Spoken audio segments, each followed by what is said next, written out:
everyone, this is Ashiap and welcome back to another new video. So I hope you all are having a good time by the grace of Almighty, and yes, like as always, I'm also very fine. Today in this video I'm going to share with you about a very important lesson of English grammar, and that is stuck questions. Actually আজকে ভিডিওতে আমরা imperative sentences stuck question করা শিখব. So let's get started with this topic. So imperative sentences stuck question করার প্রথম নিয়মটা হচ্ছে যে imperative sentence যদি মেইন ভার্ব দিয়ে শুরু হয় তবে টাক কোশ্চেন করার সময় উইল ইউ বসে। আই রিপিট, ইম্পারেটিভ সেন্টেন্স যদি মেইন ভার্ব দিয়ে শুরু হয় তবে টাক কোশ্চেন করার সময় উইল ইউ বসে।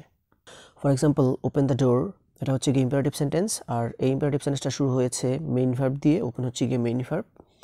আর ইম্পারেটিভ সেন্টেন্স যদি মেইন ভার্ব দিয়ে শুরু হয় তবে টাক কোশ্চেন করার সময় উইল ইউ বসে। সো ওপেন দ্য ডোর, এটাকে টাক কোশ্চেন করলে হবে will you. And the next one is respect your parents. এটা imperative sentence, আর এই সেন্টেন্সটা শুরু হয়েছে মেইন ভার্ব দিয়ে, রেসপেক্ট হচ্ছে কি মেইন ভার্ব। আর imperative sentence যদি মেইন ভার্ব দিয়ে শুরু হয় তবে টাক কোশ্চেন করার সময় উইল ইউ বসে। সো রেসপেক্ট ইউর প্যারেন্টস, এটাকে টাক কোশ্চেন করলে হবে উইল ইউ। আর the next one is do the sum, এটাও imperative sentence, আর এটাও শুরু হয়েছে কি মেইন ভার্ব দিয়ে। আর imperative sentence যদি মেইন ভার্ব দিয়ে শুরু হয় তবে টাক কোশ্চেন করার সময় উইল ইউ বসে।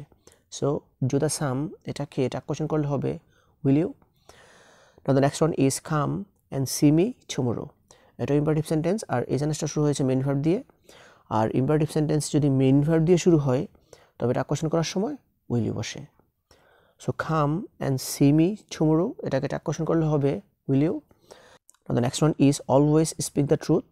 এটা imperative sentence, আর এই সেন্টেন্সটাও শুরু হয়েছে গিয়ে মেইন ভার্ব দিয়ে, speak হচ্ছে গিয়ে মেইন ভার্ব। আর imperative sentence-এর শুরুতে কোনো ক্ষেত্রে অলওয়েজ বা নেভার ইত্যাদি বসে, তবে এই ক্ষেত্রে সেন্টেন্সটা মেইন ভার্ব দিয়ে শুরু হয়েছে ধরতে হবে। আর ইম্পারেটিভ সেন্টেন্স যদি মেইন ভার্ব দিয়ে শুরু হয় তবে টাক কোশ্চেন করার সময় উইল ইউ বসে। So always speak the truth, এটাকে টাক কোশ্চেন করলে হবে উইল ইউ। তারপরে সেন্টেন্সটা হচ্ছে save something for the future, এটা ইম্পারেটিভ সেন্টেন্স, আর এই সেন্টেন্সটা শুরু হয়েছে গিয়ে মেইন ভার্ব দিয়ে, মেইন ভার্বটা হচ্ছে গিয়ে save.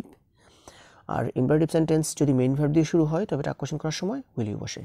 So save something for the future, এটাকে টাক কোশ্চেন করলে হবে will you. Now the next one is follow the rules of health, এটা imperative sentence, আর এই সেন্টেন্সটা শুরু হয়েছে গিয়ে মেইন ভার্ব দিয়ে, ফলো হচ্ছে গিয়ে মেইন ভার্ব, আর সেই জন্য টাক কোশ্চেন করার সময় will you লিখতে হবে। So follow the rules of health, এটাকে টাক কোশ্চেন করলে হবে will you. তারপর সেন্টেন্সটা হচ্ছে take care of your health, এটা imperative sentence, আর এই সেন্টেন্সটা শুরু হয়েছে গিয়ে মেইন ভার্ব দিয়ে, take হচ্ছে গিয়ে মেইন ভার্ব। আর imperative sentence যদি মেইন ভার্ব দিয়ে শুরু হয় তবে টাক কোশ্চেন করার সময় will you বসে।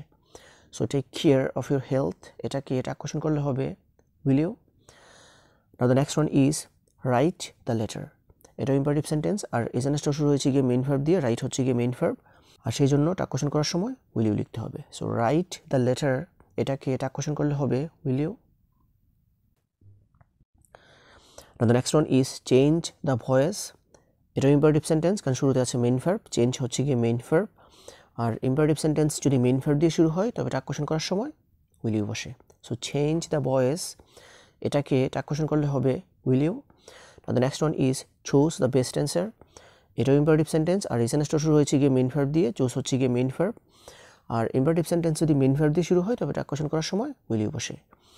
তারপর সেন্টেন্সটা হচ্ছে কারেক্ট দ্য ফলোয়িং সেন্টেন্সেস, এটাও ইম্পারেটিভ সেন্টেন্স, আর এই সেন্টেন্সটাও শুরু হয়েছে গিয়ে মেইন ভার্ব দিয়ে, আর কারেক্ট হচ্ছে গিয়ে মেইন ভার্ব, আর সেই জন্য টাক কোশ্চেন করার সময় উইল ইউ লিখতে হবে। Now the next one is rearrange the following sentences, এটাও ইম্পারেটিভ সেন্টেন্স, আর এই সেন্টেন্সটাও শুরু হয়েছে গিয়ে মেইন ভার্ব দিয়ে, রিঅ্যারেঞ্জ হচ্ছে গিয়ে মেইন ভার্ব, আর সেই জন্য এই সেন্টেন্সটাকেও টাক কোশ্চেন করার সময় উইল ইউ লিখতে হবে। তারপর সেন্টেন্সটা হচ্ছে instruct the boy to be attentive, এটাও ইম্পারেটিভ সেন্টেন্স, আর এই সেন্টেন্সটাও শুরু হয়েছে গিয়ে মেইন ভার্ব দিয়ে, ইনস্ট্রাক্ট হচ্ছে গিয়ে মেইন ভার্ব। আর ইম্পারেটিভ সেন্টেন্স যদি মেইন ভার্ব দিয়ে শুরু হয় তবে টাক কোশ্চেন করার সময় উইল ইউ বসে। Now the next one is read the following passage, এটাও ইম্পারেটিভ সেন্টেন্স, এটাও মেইন ভার্ব দিয়ে শুরু হয়েছে, রিড হচ্ছে গিয়ে মেইন ভার্ব, আর সেই জন্য এই সেন্টেন্সটাকেও টাক কোশ্চেন করতে হলে উইল ইউ লিখতে হবে। তারপর সেন্টেন্সটা হচ্ছে পেন থ্রু দ্য লাইন, এটাও ইম্পারেটিভ সেন্টেন্স, আর এই সেন্টেন্সটা শুরু হয়েছে গিয়ে মেইন ভার্ব দিয়ে, সেই জন্য এই সেন্টেন্সটাকেও টাক কোশ্চেন করার সময় উইল ইউ লিখতে হবে। And the last one is shut the door, এটাও ইম্পারেটিভ সেন্টেন্স, আর এই সেন্টেন্সটাও মেইন ভার্ব দিয়ে শুরু হয়েছে, শাট হচ্ছে গিয়ে মেইন ভার্ব, সেই জন্য এই সেন্টেন্সটাকে টাক কোশ্চেন করতে হলে উইল ইউ বসাতে হবে। সো শাট দ্য ডোর, এটাকে টাক কোশ্চেন করলে হবে উইল ইউ।